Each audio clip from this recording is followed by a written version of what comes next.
All right. What's up, y'all? Doing this by myself, technical difficulties. I can't even hear myself, but we're going to do the best we can. I can't even hear. Can't hear the music, y'all. Riffin with Griffin, yeah. Yeah, we're not even going to do the music. I know you guys can hear the music, but I can't hear the music. I don't know what I did. I did something to my system, so I couldn't hear the music, so unfortunately, no Riffin with Griffin intro today. I know you heard the music a little bit. I mean, it is what it is. I hope you guys can hear me, but I did something to my settings and I can't hear anything. So it's just, you know what I mean? It's just I don't know. I really don't know. Let me just try this again just to see if I can hear this. No, I can't hear it at all. So if I can't hear it, I can't do the music. So it is what it is. But, I guess we could just, welcome to Riffin with Griffin. Whoa, whoa, whoa, whoa, whoa, whoa. All right, y'all. Today's Riffin with Griffin is brought to you by DoorDash. DoorDash, y'all. DoorDash. DoorDash connects you with everything you want, whenever, and however you want it. Get 25% off and zero delivery fees on your first order of $15 or more when you download the DoorDash app and enter code Griffin. DoorDash. This episode is also brought to you by Helix Sleep. Helix Sleep, y'all. Big shout out today. Take their 2-minute sleep quiz and they'll match you to the mattress that will give you the best sleep of your life. Find your perfect mattress at helixsleep.com/Griffin. Okay, we're doing it live, and when we do it live, there's all kinds of stuff. I hope you guys can hear me well. Do you guys hear me good there in the chat? So please let me know that I'm coming in good and clear, because like I said, I can't hear myself the way I normally can hear myself, so I don't know what the hell is going on with that. So I hope you guys can hear me. Anyways, it looks like I'm seeing the monitor, so it looks like you guys can hear me good. All right, so today, guys, I'm not even going to hesitate. The whole episode I'm dedicating to Batman, y'all. Dedicated to Batman. I got my Batman shirt on. It's all about Batman all day long. So like I say, I'm not going to spoil the movie right up front. I just want to we'll just talk a little bit about Batman and just my thoughts, about the thing. But, before I even start about Batman, I just want to say I had a good week. I was just out in Brea last night. Thanks for everybody that showed up to the shows there. And then on the 12th is my birthday. Big birthday, guys. I'm turning 50 on the 12th. So all the jokes about me being old and 50 and what all, people that make those jokes, those trolls that say that, you're actually right. So, so this coming out, I'm going to be 50. So make sure you, happy birthday to me. It's a big one. Starting my own life. I feel like I've already lived a full lifetime. Now I'm starting a whole new life because I'm getting married in June. It's like, wow, what am I doing, right? So it's all that. And make sure, thanks for subscribing, sharing, doing all the stuff that you guys normally do. Thanks for being here for that. You know what I mean? So thanks for that, guys. And then, remember, I'm always on Twitch. Make sure you check me out on Twitch. Erik Griffin Gaming. I'm always on there daily. So make sure you check that out. Make sure you check me out on everything else I do. Gen to Gen, we're recording this week. And also check me out on King of the Sting, doing a recording for that too. I know everybody's like, what happened to King of the Sting? Guys, relax. I'm still doing a bunch of King of the Sting episodes, so it is what it is, man. Anyway, so let's get to it. All right, so Batman, dude. I saw the movie, and we'll talk about the movie later, and I'll let you know if you haven't seen it. Spoilers, that'll be the time you guys should leave. But my first introduction to Batman for me as a kid was the Batman would be what do you call it, the comic books. So like I never collected Batman, and I wasn't a big comic book guy, but you know I later when I was, you know, I started to, because you could order the comic books, so you could like sign up for a service and then you can order comics. So I started to do that, but I was more of like, I liked Marvel better, so I was more of like, I was getting Spider-Man and I was getting Avengers. I used to love the Avengers, and I would get like the Marvel team up. Those were my favorite. That was Spider-Man, and like he would like team up with another superhero, and that would be that episode of that thing of the comic book. So that was pretty great. So, but Batman was just like, yeah, we knew who Batman was, and you know, I wasn't really a DC guy, so I didn't really get into like the DC comics, but you know, it was pretty cool. So like so my real first was like the comic, but the real thing about that really got me with Batman was the TV series with Adam West. And that was that they even had a movie. I think they had a movie first, which I don't even remember. And then they did this TV series, Batman. And it was like, you know, it was so cheesy and corny, you know, but back then TV, it couldn't be dark. It couldn't be menacing. It was just like, it was fun and campy. It was the whole thing, like they would punch and you would see a thing on the screen and go, blam, pow, bam. But, you know, you kind of got this feeling of, you got a sense of what it was about. You know, Batman was this superhero. He was this rich guy, Bruce Wayne, and people didn't realize that he was Batman. And so you kind of got this like dual personality thing going on, and he was a superhero, and you had all these great villains. You know, you had Catwoman, you had Penguin, you had the Riddler, you had the Joker, and you know, it was like they were like those characters were always bigger than Batman.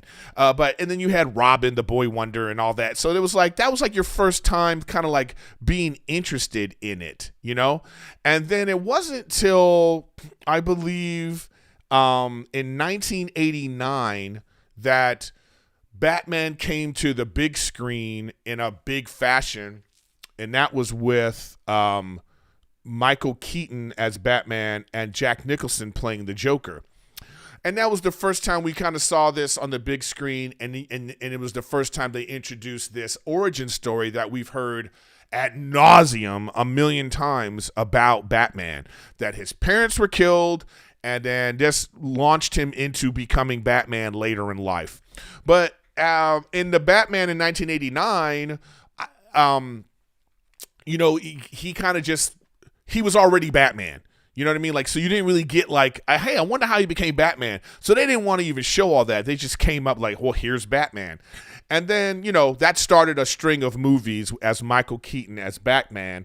And then, you know, from there it was Batman Returns in 1992. Batman once again played by Michael Keaton. And then it was Batman. And then I think Michael Keaton only did 2. And then in 1997, I believe it was, and then it was Batman and Robin.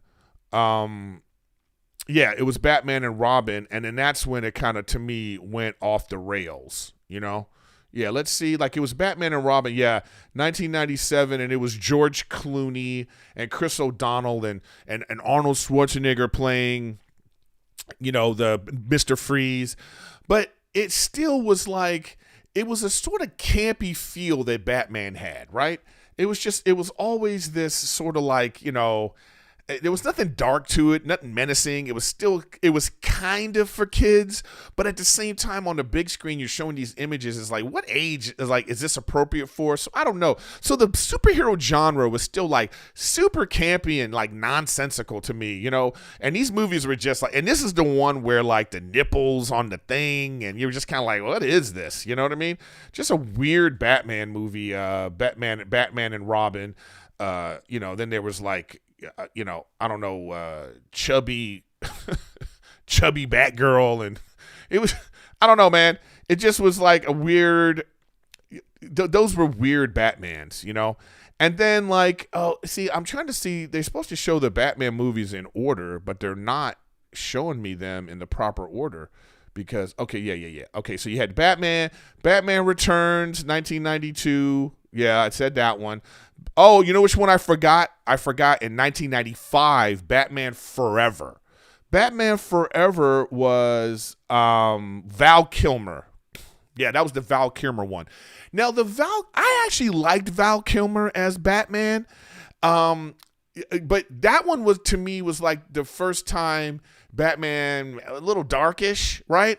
But it still became campy because that's the one that had Jim Carrey playing the Riddler, and he just was super over the top. But still, the tone of the movie was still just, and that was 1995. The tone of the movie was still that sort of campiness and just over the top performances. I remember by Jim Carrey and what's his face, who was Tommy Lee Jones.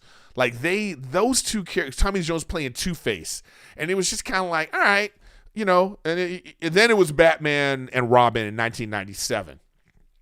All right, so that's like the Batman origin, okay? And then from there, it went Batman Begins. Now, let me tell you something right now. Batman Begins, to me, changed the superhero genre. Now, there was plenty of cartoons. I see people in the chat talking about that. There were a lot of cartoons. There was a lot of like DC stories that, you know, and the comics kept going, and you had all these great stories. And if you're into the Batman lore and the Batman, like, you know, whatever that stuff is, you know, the Batman, you know, if you're really into the Batman genre, then you know about all these, like, you know, secret gems that they had out there, and they were making little cartoons and stuff. But like in terms of the movie, how it progressed, Batman Begins, to me, is one of the most important superhero movies of our generation. It changed the genre. It changed how we look at superhero movies. It changed how you cast superhero movies. You know, it it became like an artsy fartsy artistic genre. It really did.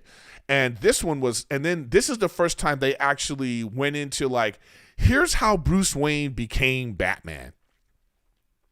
You know, and I think Christian Bale did a fantastic job.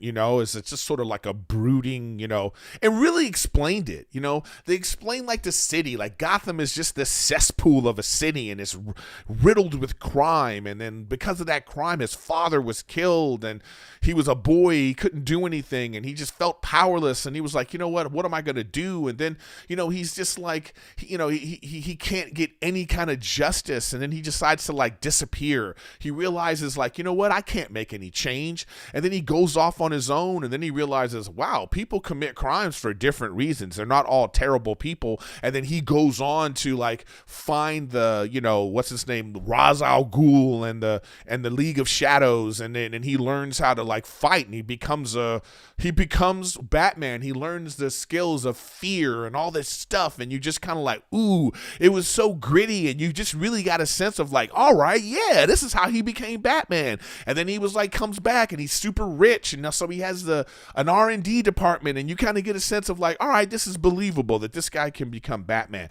So to me, Batman Begins changed the genre, right? And then The Dark Knight, that's the one that it really became a thing where like, if you're an A-list celebrity, you want to be in one of these movies because you have a chance to win an Oscar. You have a chance to really have some meaty material to make you go. And so of course, The Dark Knight, absolutely fabulous movie, I thought. It kind of went off the rails a little bit, but I believe that's because the dude died. I think Heath Ledger died. I believe he died even in the making of the movie, where they needed to do pickups or something. I just think that they changed the movie because of his death. I don't know if that's true or not. I believe that's because I believe it was like too long, and they had like a third act about Two-Face that I thought, I didn't like that. The third act of that movie is where it kind of went off the rails, but the Joker was now played in a way that you were like, ooh, this guy is like a really dark, menacing character. And I wish that movie was rated R, then we really could have saw something, but he was already like, you know, why so serious? You know what I mean? Heath Ledger did such a good performance that I think that, you know, the dark place he had to go to in his soul, I think it overwhelmed him. I mean, let me tell you something right now. Acting's not a natural thing, to have to tap into emotions. You feel those things, man. And sometimes when you're playing something like that, I mean, sometimes it has an effect, I'm sure. So, but he really did a great job in that. And once again, we're looking at this movie in a completely different way. And then after Dark Knight Rises, then there's Dark Knight Rises when you had Bane. And, just the way that movie, the trailer for that movie, and you had like, this really menacing character with a lot of subplot and a lot of like, this is what happened, this is how it happened, and the League of Shadows and all this stuff. But like, I wasn't a fan of that movie. Like, to me, I was like, that wasn't my favorite movie at all. It just, I didn't believe it. Like, I'm like, no, they wouldn't let Gotham City get taken over like this, even though that's a theme in the Batman comics a lot. A theme in the Batman comics is, Gotham always gets cut off from the rest of the world, and they have to do this. They have to, they're on their own, and Batman's there to like make sure the crime doesn't take over. That's just a theme throughout the Batman series. So that's what they were trying to do with that. It just didn't seem believable to me. So I just went off the rails, and then Bane's voice and Batman's voice, it was like a battle of weird voices. So it kind of like it went to a place, but it was still an entertaining movie, great movie. But they were trying to compete with Marvel at the time. I think that they started to see this Marvel thing, the MCU universe, start to unfold, and they were like, man, we're behind. They're making all these great movies over in Marvel. Even if the movies weren't great, they were leading to something that we know what it turned into, is this Avengers and Endgame and Infinity War and all this stuff. So, it just turned into something really great, and I think DC was like, we should try to do that. But I think they made a mistake. To me, they should have kept Christian Bale as Batman, okay? Just to have the continuity, because that's the thing about Marvel that is amazing. They kept these people for 10 years. So in our minds, we got connected to them, and they were this. It's not like they changed Iron Man 5 times. And then you just kind of like, you get scrambled in your brain, and you're like, okay, well, who's Iron Man? So that's the same thing they did with Batman. So I think they should have kept Christian Bale. But then in 2016, they did Batman versus Superman. Wait, I missed the movie. Wasn't there one before that? Wasn't there? I thought there was a Batman before. Oh, yes, that's right. That's right. So it was, yeah. So now we're introduced to homeboy Ben Affleck as Batman. And once again, Batman versus Superman, Dawn of Justice. I don't know. Superman's a tough character to do, because it's like when you have this sort of godlike figure, where's there to go? Who is his enemy? That's why they had to have kryptonite, or it would just be ridiculous, right? So I think Ben Affleck did a great job as Batman. We never got to see a standalone movie of Ben Affleck as Batman, but I thought he was one of the better Batmans. But I'm going to get into that, okay? I'm going to get into that. And then you had Batman in Suicide Squad, which was like whatever. And then you had the Justice League movie. That's their attempt at doing the Avengers, And then from there, they had the Justice League, like, the Snyder cut of the Justice League. And then you have the Joker movie, the standalone Joker movie, and then you don't really get to see Batman. You just see a young Bruce Wayne. And then now we have The Batman starring, what's his face? Robert Pattison. Okay? So there you have that. So let's talk about now my favorite Batmans. Okay, so let's make a distinction here. You have Batman, and then you have Bruce Wayne.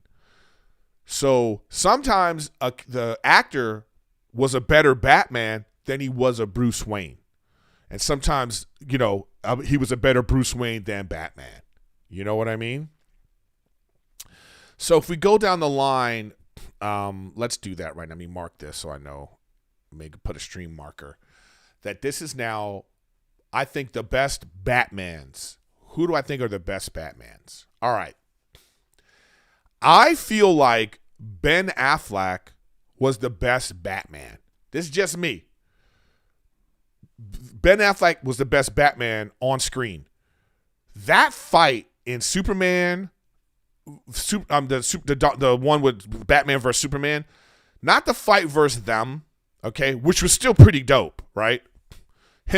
Batman, it's, he's clearly a better fighter than Superman, but Superman's just fucking super strong. But, the whole kryptonite thing. No, the best Batman scene ever on film to me is Ben Affleck as Batman rescuing Martha Kent. Now, if you play the video game, that was a homage to the video game, man. He hit the disruptors. He hit the grappling hook. He just everything in that fight. It was brutal. It was like he got hurt. He got stabbed. He was, you really saw like who Batman is in that moment and what he's capable of, right? I have problems with how they, Batman don't kill people. So he killed people in that movie and they didn't justify it enough for me. But that fight was just so brutal. Like, that was the best version of Batman on screen, man. So I think Ben Affleck was the absolute best Batman of them all. Okay? And then I think you got to go with Christian Bale because of being in the movie that changed the genre. I thought that he was a great Batman. I thought that like they had different fight styles throughout the movies, and you saw him adapting to these different like brutal fight styles, and I believed Christian Bale, so I think he was a great Batman. I think that was a really great Batman. And then not my favorite Batman, but like, because I never liked what's his name, Michael Keaton. When I heard that Michael Keaton was becoming Batman, I wasn't into it because I was like, that's Beetlejuice. And I just couldn't see Beetlejuice being Batman. You know what I mean? And he's a comic. He was a funny guy. And I was like, Batman's not funny, But I thought he was a good Batman, And again, it was the first movie on screen, real like modern era Batman, so I'll give it to Michael Keaton as Batman. And then I thought after that, is that for my top 5? And then my top 5, I guess, I don't know, man. It's tough. Oh, I would give it to Robert Pattison as Batman. I think that's my top 5 Batmans. I think Pattison as Batman was pretty dope. Okay, so first Batman, number 1 on the list, I think is Ben Affleck. Number 2 is Christian Bale. Number 3 is Michael Keaton. Number 4, who did I say? Number 4 is, did I say Val Kilmer? I think Val Kilmer was a good Batman. And Robert Pattison. I think those were the best Batmans, I thought. Okay. Best Batmans. Now let's talk about Bruce Wayne. Now see, this is the thing. There's a distinction. Like, what's a good Bruce Wayne? Like, who really portrayed this like billionaire, like in a way that you go like, oh, like this is sort of an aloof guy that has to like, hide this secret identity. Who did Bruce Wayne pretty good? Like, what's your favorite Bruce Wayne? And I'll say, I didn't like Robert Pattison as Bruce Wayne, but I'll get into the movie later. We're not going to spoil. The spoilers will come later for the movie. For right now, we're just talking about Batman. So, like, what was my favorite Bruce Wayne? Now, that's tough, right? It's tough to look back and see the good Bruce Waynes. Like, was Ben Affleck? I think Ben Affleck is the best Batman Bruce Wayne combination. I think he had the best combination of that.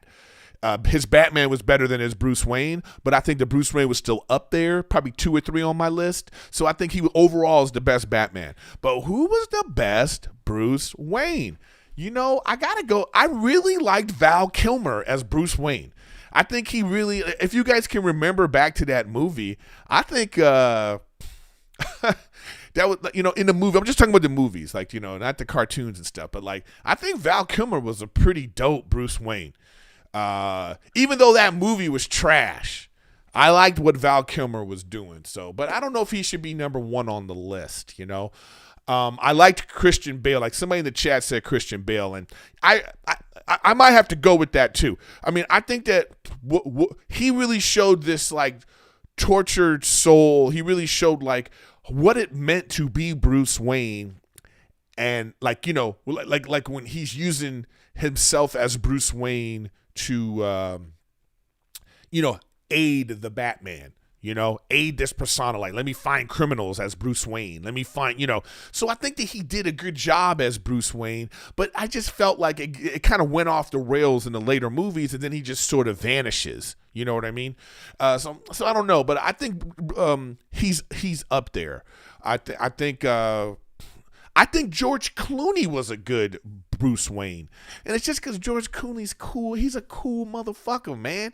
Like, George Clooney got that thing. I don't think he was a good Batman. Like, I wouldn't look at him as Batman. You know what I mean? Because it's freaking George Clooney. I felt like he was old then. But it just, he's a cool dude. But, like, again, the movie wasn't good. But I'm just saying who portrayed Bruce Wayne the best, okay? So I guess I got to go with... I still like Ben Affleck. I think Ben Affleck's Bruce Wayne was pretty good. He just didn't get a chance to be in his own movie. So that's why we'll go with Christian Bale number 1. We'll go Christian Bale number 1 as Bruce Wayne. We'll go Ben Affleck as number 2 as Bruce Wayne. I think Val Kilmer was a great Bruce Wayne, number 3. Oh man, who's my 4th? I think number 4, Bruce Wayne. You know, I liked Adam West, man. You know, some of y'all too young to even remember that. But Adam West was a pretty dope Bruce Wayne, you know. Still a cool dude, suave, you know what I mean? That old school acting. So I kind of like Adam West as Bruce Wayne, and then Val Kilmer, you know. Val Kilmer, I like. It's just something about Val Kilmer's acting, man. I enjoy Val Kilmer. Maybe that's just me. So, you know, so I really enjoyed those. Those are my top Bruce Waynes, guys. Those are the good Bruce Waynes. All right, guys, before we continue, let's go into paying some bills, man. DoorDash, y'all. DoorDash. Look, I've used DoorDash. I love DoorDash because you can also get groceries, and you can also get those kind of your favorite restaurants that you don't normally see on some of the other apps. That's just the God honest truth about it. You know, if you need to run errands and you're running chores and you're running late and you don't feel like cooking, you didn't feel like going out someplace, DoorDash is the spot for you, man. Or like sometimes, like what I like about the grocery thing is like sometimes you go to the grocery store and then you go, oh man, I forgot like these 3 things that you really want. Who wants to go back? You hit up DoorDash, boom, they do that for you. The stuff arrives. You know, if you're like hungry for some kind of snacky thing late at night, they got those kind of places on there too. Rachel and I always talk about how Rachel and I love to get donuts late. We shouldn't. I'm working out, but sometimes you need a little sweet. And DoorDash is the spot for you, guys. Along with restaurants you love, you can now get groceries and other essential items delivered with DoorDash. Get drinks, snacks, and other household items in under an hour. With over 300,000 partners, you can support your neighborhood go-tos or choose from your favorite national restaurants like Popeyes, Chipotle, Cheesecake Factory, and those kinds of things. Ordering is easy, and your items will be left safely outside your door when you choose contactless delivery. For a limited time, our listeners can get 25% off and 0 delivery fees on their first order of $15 or more when you download the DoorDash app and enter code Griffin. That's 25% off up to $10 value and 0 delivery fees on your first order when you download the DoorDash app in the App Store and enter code Griffin. Don't forget, that's code Griffin for 25% off your first order with DoorDash. Subject to change. Terms apply. Also, guys, today's sponsors are Helix Sleep. Let me just tell you something right now. I have a bad lower back, and I'm a side sleeper. Helix Sleep is the best mattress I've ever had.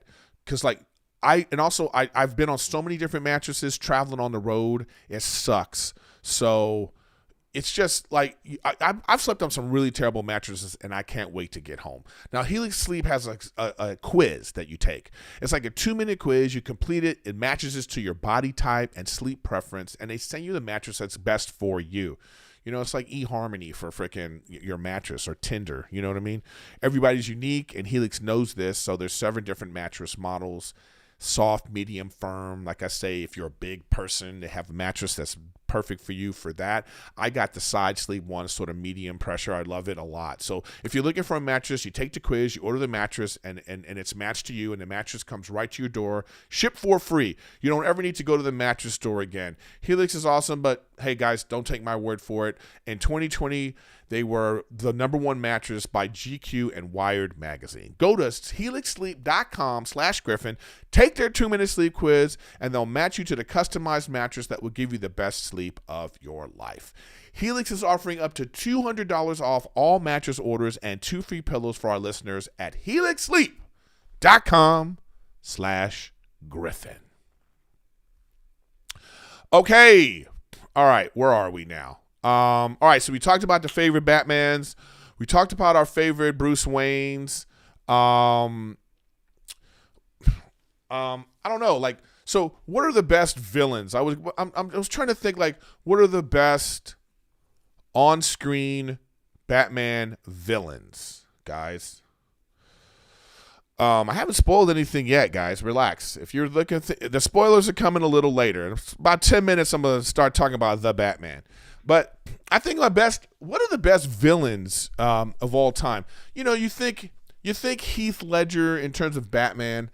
I thought he did a really great job. Again, he changed that too. Like, what his performance made it like where you were like, oh wow, you could really go for it in a Batman movie. So I really enjoyed Heath Ledger as Joker. Now this dude that played the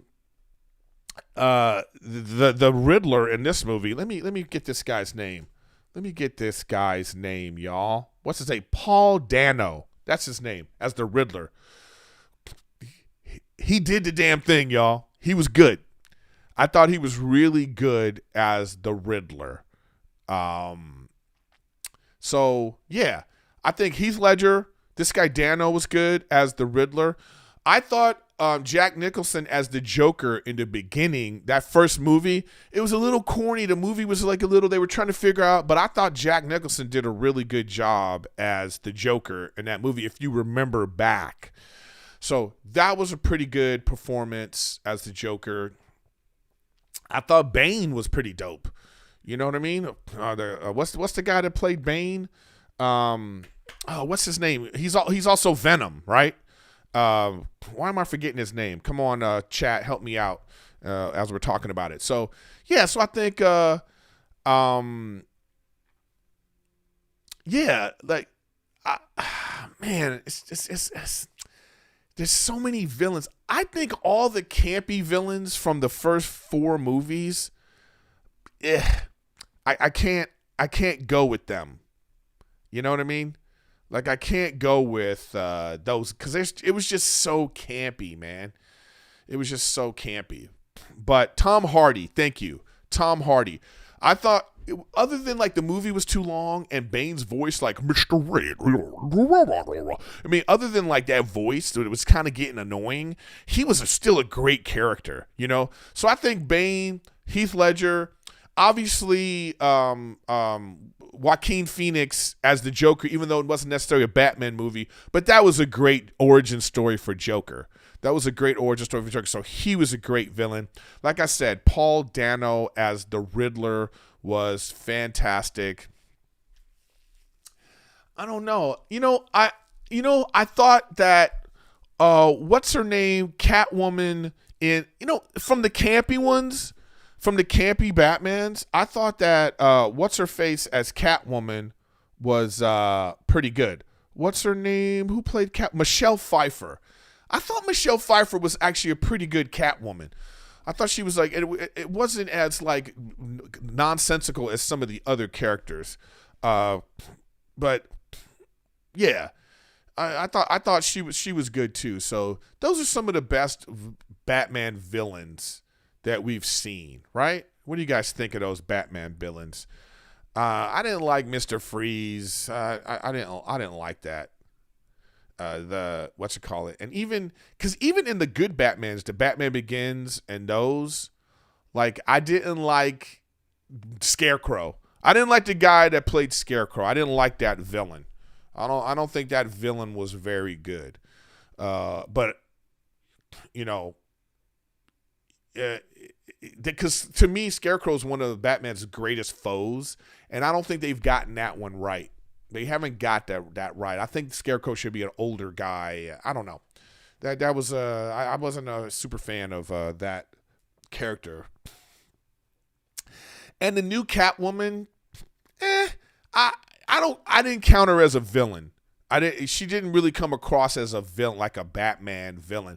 And even what's her name, Anne Hathaway, they weren't necessarily villains. I really wish they would have made them villains. Like give them like a dark purpose, and so we can really like root against them. It's hard to root against, they give them this like fantastical sob story that we have to go, well, I can't root against her. Look what happened to her type of thing. That's why she became Catwoman type of thing, right? And then of course Halle Berry, that was all. Those movies were trash. I didn't like her as Catwoman. But so those are pretty much to me my top Batman villains on screen. Oh, by the way, by the way, listen, this is just my opinion, but I liked what's his name from Suicide Squad, Joker. What? Oh my God, why am I forgetting his name, man? What was Homeboy's name in Suicide Squad? Playing the Joker. What's his name, guys? I didn't like Uma. Yeah, I didn't like Uma Thomas. Uma Thurman. I didn't like her Batman. I didn't like her Poison Ivy either. It was too, it just was too campy, man. Too campy. But Jared Leto, that's his name. Jared Leto. I liked Jared Leto's Joker, but I'll tell you when I liked Jared Leto's Joker the best. It was in the Snyder Cut of the Justice League. Snyder Cut of the Justice League, the end scene where he's being he's the Joker, and they're like, they're fighting against Superman, and him and Batman are having this conversation. Man, that's how I wanted him to play the Joker throughout the Suicide Squad. But when you got like Heath Ledger playing the Joker and he wins an Oscar, everybody that plays the Joker after that is kind of like, whoa, big shoes to fill. So I thought he was a little over the top in the Suicide Squad, but it's the freaking Joker. The Joker's over the top.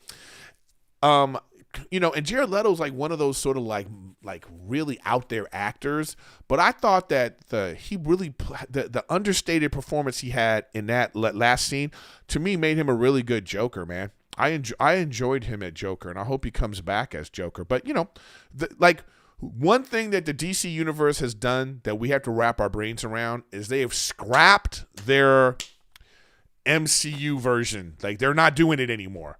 So Batman, Wonder Woman, Aquaman, all these people, I don't know if they're connected anymore. Or whoever the Batman's going to be with them, it's not going to be this Batman or this Joker, you know what I mean? From the standalone movies. It's just not going to be that. So those are my favorite, like I said, those are my favorite villains. I know if you guys, and obviously too, get in the chat, like not this chat, but on the comments. Tell me your favorite movies. Tell me of the Batmans. Tell me your favorite villains. Tell me your favorite Bruce Waynes. Let's get into a discussion on the comments. I love that. I want to hear what you think are your favorite, and what are your worst or your best, So let me know your list within the comments so we can keep the discussion going all week as this episode is going. All right, y'all, it's time. I'm telling you right now, spoiler alert, spoiler alert, spoiler alert. If you don't want to hear me talk about the new Batman movie, now is the time to check out. Thank you for being here.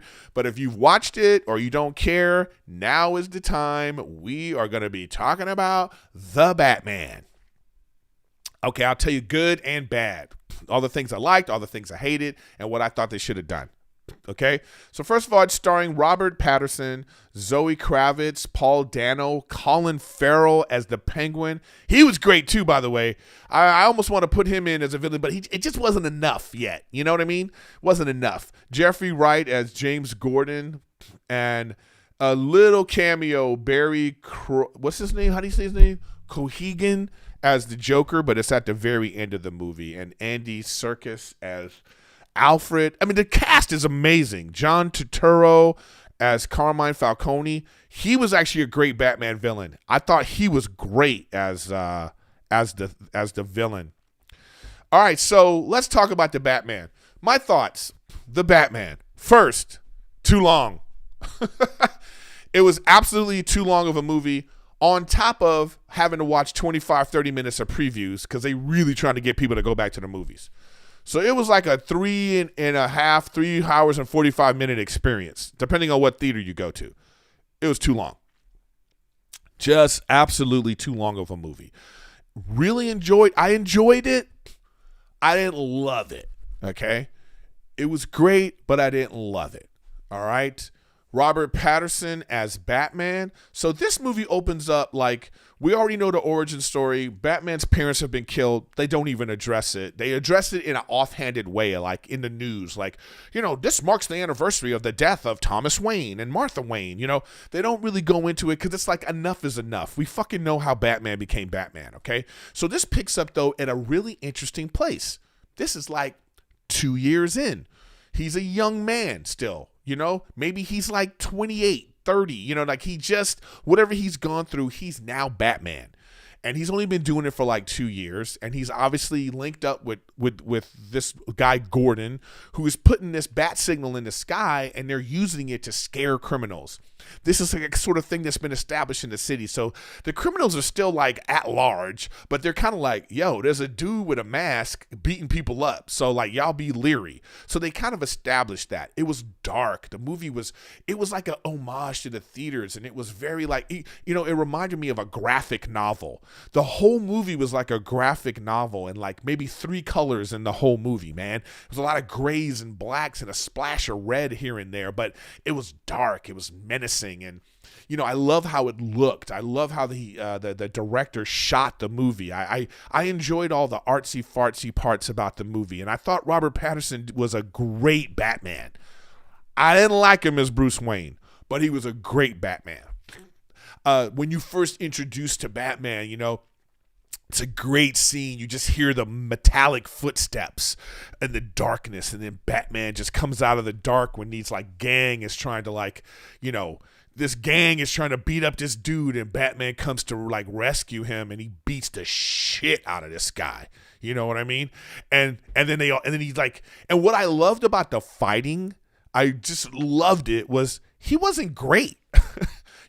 Like he's in a suit and he's like learning how to and so he's getting tapped up a little bit like Jackie Chan. That's what I love about Jackie Chan. He gets beat up and recovers. This Batman was doing the same thing. I enjoyed the fighting of that and this sort of brooding Batman, So the movie opens up where, the Riddler is now, he's killing people who corrupt people in government.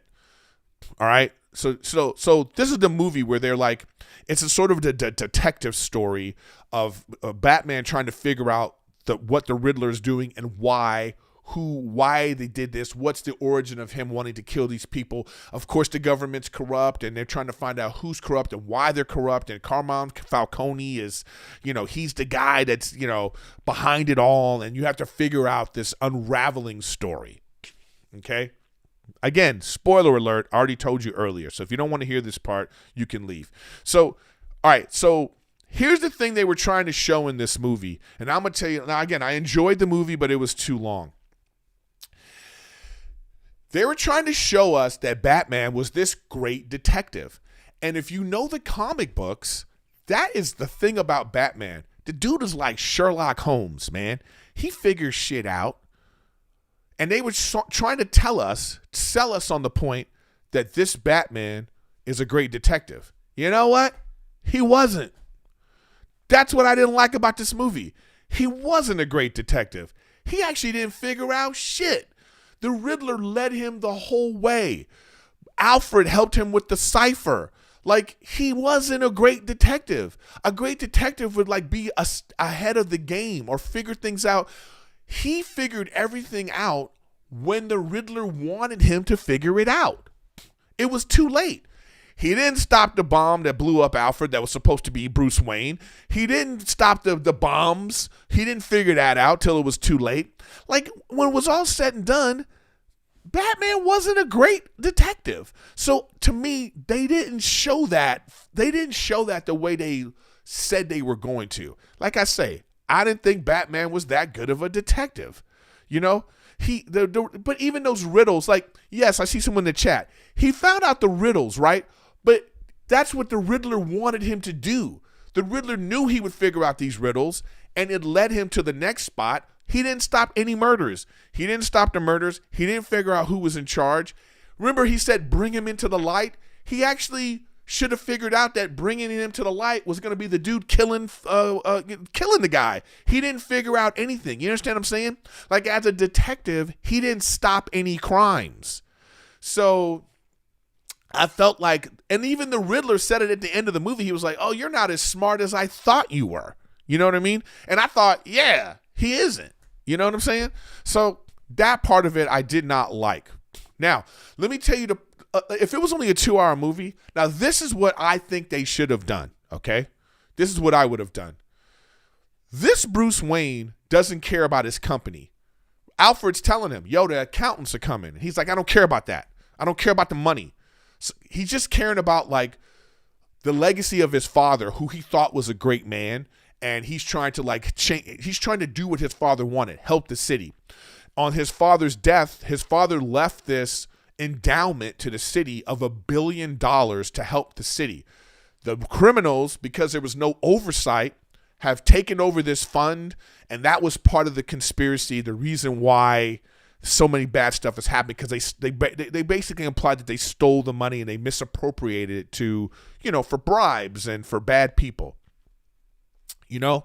And so Bruce Wayne has now, he's not taking care of his company. Alfred's sort of doing it, and like the accountants are coming and people can't get a hold of him, and, you know, all right. So cut to Bruce Wayne now finds out the truth. Spoiler. His father wasn't the greatest person. His father made a huge mistake, and it cost him his life. So now Bruce Wayne is shaking with this news that his father had did something bad, and then because of that, all this stuff was happening. Here's where I feel like they made a mistake. That should have been his motivation moving forward, to be a better Batman. Because it was because he wasn't running the company that $1 billion got misappropriated. They should have made it that he figured out that, oh shit, I haven't been Bruce Wayne the way I should have been. It should have been that he found out that his lacking of being Bruce Wayne is the reason why the city is the way it is. He would have taken more responsibility, which would have been motivation for him to be a better Batman too. You understand what I'm saying? Like, they dropped the ball there, because at that point of the movie, it became nonsensical to me in terms of, like, I didn't believe the things that were happening because they didn't show enough of it. You know, the Riddler set up bombs and it flooded the city, and, like, they didn't really show that so you could get a sense of the gravity of that, you know? So again, Bruce Wayne finds out that his father did something terrible to, he found out something. His mother had a checkered past, and his father was trying to cover it up. And he goes to Falcone, and Falcone murders the guy. You know, and then his father felt bad about that. Obviously, they didn't make Thomas Wayne out to be just a criminal, but he made a terrible mistake, and he needed to pay for it. And, you know, he was gonna, like, come clean, and then Falcone killed him. That's what they implied, right? So that's, you know, again, I think they dropped the ball of giving this Bruce Wayne some motivation to now move forward and be like, yo, you can't just let Wayne Enterprise, you cannot not care about the money. You cannot not care about your company that could actually make a bigger difference to Gotham than Batman.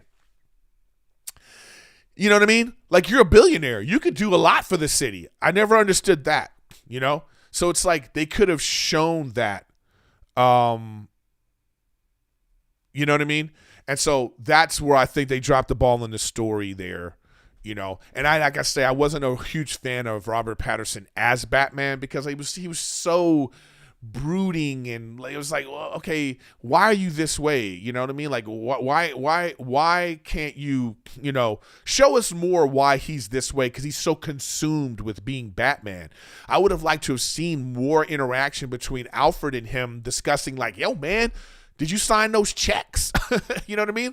Like, we're losing money or that kind of thing. So we can really see how he thinks that he's gonna save the planet, save Gotham by being Batman, when he could do just as much good as being Bruce Wayne. So I think that was a muddled part of the story. Again, it was too long. And then, so what's her name? Chloe Kravitz as Catwoman. She's dope. She's sexy. You know what I mean? She's a badass. But let me tell you one thing I absolutely loved about this Batman. When Batman and Catwoman first meet up, of course, she attacks him. And let me tell you something that they did. They did this real. Catwoman can't beat up Batman. Like, there was no, like all of a sudden this woman is stronger than the average man. I love that they did that. And it was a choice. And I thought it grounded it. It made it more believable and real. You know what I mean? It made it real. Like, Batman was like, okay, chill out. Okay, he was like, pat, like, come on. All right, come on, stop it. You know what I mean? Don't let me hurt you. You know what I mean? It was like a real, like, that was realistic. She can't beat up Batman. You know what I'm saying? This 110-pound chick ain't beating up Batman. And they showed that. And I think that it also left it where, like, even her fights, the way she was fighting the guys, I felt like it wasn't like a thing where it's like, well, this is make-believe.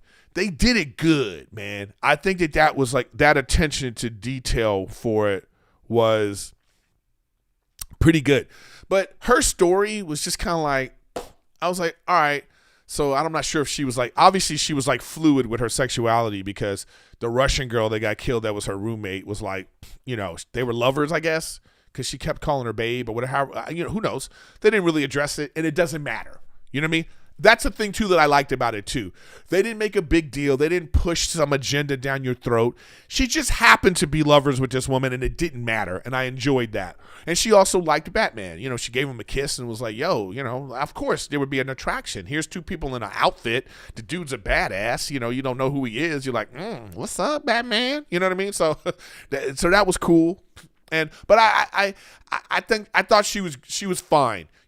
She was like a fully fledged character. You knew her motivation. You knew why she was doing what she was doing. And, I enjoyed that about it too. I feel like they were trying to push it for her to be evil, or not evil, but do bad things. And they could have given her a motivation to be bad. I wish they would have done that, to put Batman in this predicament of like, oh, I understand why she's doing this, but I have to stop her from doing this. They didn't do that, and I wish they would have. That would have made it better too. I thought Colin Farrell was a great Penguin. You don't even know it's him. You know what I mean? But like, even his like subplot storyline to me wasn't enough. I don't think they used him enough. He was great, and they didn't use him enough. The Batmobile was dope, but you only saw it one time. But how they revealed it was, I think it was too late in the movie to reveal the Batmobile for us to be like, I think they wanted like the crowd to be like, whoa, Batmobile. But that motherfucker was 2.5 hours in by the time we saw the Batmobile. So at that point, everybody's tired. So, yeah, just overall, I thought it was visually stunning. I thought Robert Pattison was a great Batman. She was a great Catwoman. I thought the movie was good. It was too long, and I don't think the story was strong enough in the end to really make you be wowed. The dude playing Riddler, Paul Dano, did an absolutely fabulous job. It was like Seven. It was like watching Seven. He just was like, I believed him, and even when he was like out of costume and having to be like this like sort of crazed character, he only pushed it a little bit where you were like, ooh, but I thought it was a good performance, you know? Like there's a great moment where you think he knows Bruce Wayne is Batman. And they did that on purpose where you're just like, oh man, does he know? Is it gigs up? Is he not going to say? But he didn't know Bruce Wayne was Batman. And so that like kind of let you off the hook. But yeah, so I thought he was pretty good. I thought Batman was pretty good. I thought overall the movie was great. And I recommend seeing it, and I'm probably going to see it again. But, you know, you'll see for yourself too. So if you've seen Batman, you agree or disagree with the things I'm saying, make sure you put that in the comments too. But guys, I got to go. Thank you for watching my all Batman episode. Remember too that I am on Patreon, so I'm gonna do some more sports stuff this week because the NBA is doing good, and I want to talk about baseball a little about that. So if you want to see me on see more episodes, please be a part of my Patreon. That's patreon.com/Erik Griffin. So make sure you guys check that out. I'm having sound issues, so I can't do the music and stuff like I normally do, guys. So sorry about that. But I do appreciate you guys being here. Thank you for subscribing. Thank you for being here. Thank you for the support. I really appreciate that. Look for me on Gen to Gen. Look for me on King and the Sting. And look for me on Twitch. Make sure you check me out on Twitch. Erik Griffin Gaming, which I am there most days. I got to go do another podcast right now, but I will be on Twitch later today. But anyways, thanks for being here. I appreciate y'all, and I will see you next week on Riffin with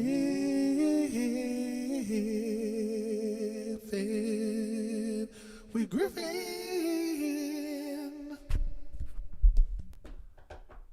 Thank you.